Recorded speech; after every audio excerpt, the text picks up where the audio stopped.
le livre le plus cher au monde. Le poids du livre est déjà estimé à 40 kg. Donc un livre qui devra être tenu en quelque sorte par 4 gaillards en quelque sorte. Parce que 40 kg. Le jour où on va célébrer peut-être ce livre-là, ce sera un grand théâtre. On vous invite déjà à l'avance. Alors, parce que tout simplement, c'est un projet de livre. Et quand nous avons dit au début que c'était le livre le plus cher au monde, le terme cherté est relatif.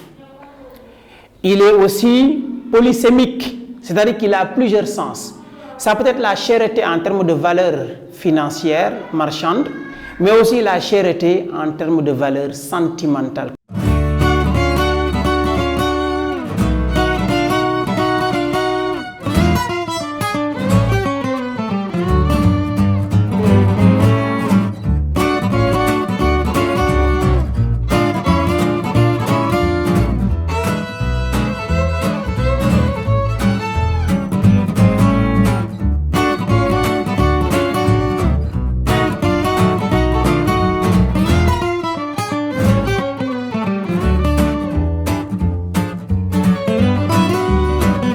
C'est un concours qu'on organise pour permettre à chacun de publier son expertise et il y a un jury qui est mis en place pour délibérer. Et au finish, on va retenir 108 volumes.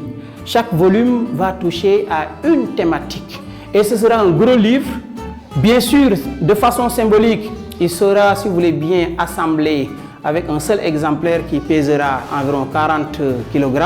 Mais après, on va le dispatcher en plusieurs volumes de manière à permettre à chaque père de famille de pouvoir acquérir ce livre-là, ces 108 volumes, pour les offrir à ses enfants dans le cadre de sa bibliothèque familiale.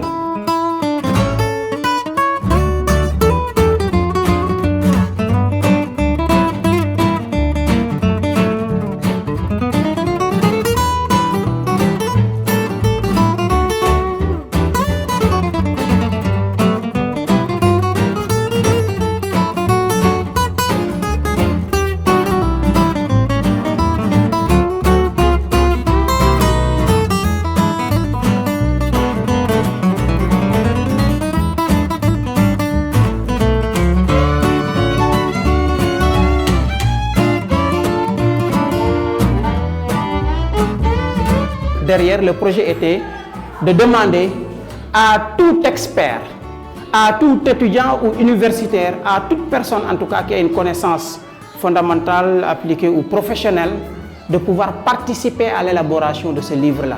Voilà, nous nous sommes dit que la thématique qui intéresserait essentiellement, en tout cas qui pourrait cristalliser les attentions des Africains, ce serait forcément peut-être la thématique de la vision continentale.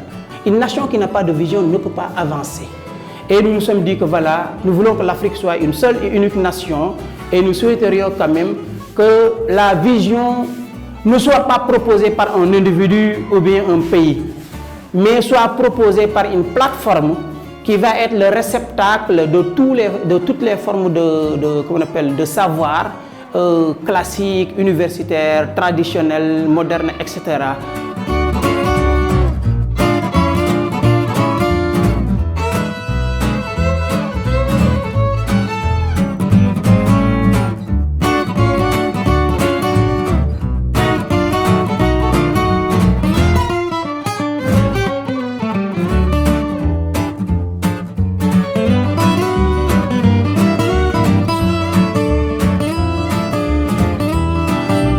La thématique générale qui est choisie, c'est l'Afrique à venir. Ça veut dire que si vous êtes par exemple un journaliste, vous pouvez faire le diagnostic du monde journalistique et vous proposer des solutions par rapport aux dérivés tout. Si vous êtes un agronome par exemple, vous pouvez faire le diagnostic de l'agriculture et proposer des solutions. Donc vous proposez dans votre domaine ou votre secteur un diagnostic et des solutions et vous les publiez gratuitement sur la plateforme. C'est comme ça que les gens participent. Ensuite, il y a un jury. Et je dois préciser que le professeur Cheikh Anta Diop est un des parrains c'est-à-dire des trônes du jury LPCM. Il y a 8 sièges qu'on appelle 8 trônes. Et chaque trône est parrainé à une personnalité de grande envergure. Le trône du professeur Cheikh Anta Diop, il y a le trône du capitaine Sankara, il y a le trône de Nelson Mandela, le trône de Kadhafi, etc. Et ça, c'est pour inspirer toujours la jeunesse. Un ancien ministre de l'enseignement supérieur, qui a été aussi un recteur d'une université et qui est un mathématicien mondialement connu, a été proposé, voilà, pour être le président du jury, pour dire qu'on est dans vraiment la promotion du génie africain.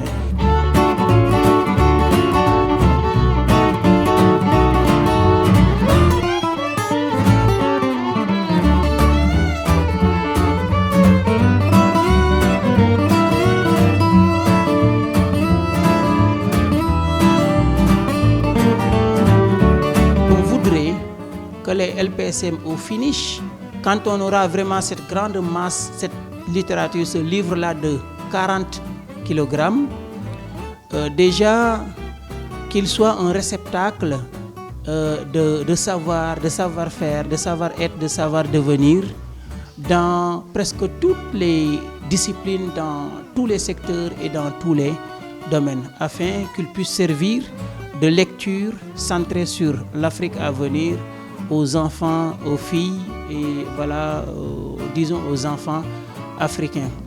La solution, encore une fois, ce n'est pas en Europe, ce n'est pas vraiment aux Amériques. La solution, c'est avant tout le génie individuel, le talent individuel. Ça, il faut qu'on le comprenne d'abord. Ensuite, les décideurs et les entrepreneurs sociaux comme économiques devraient comprendre que le vrai enjeu aujourd'hui, c'est investir dans le génie africain.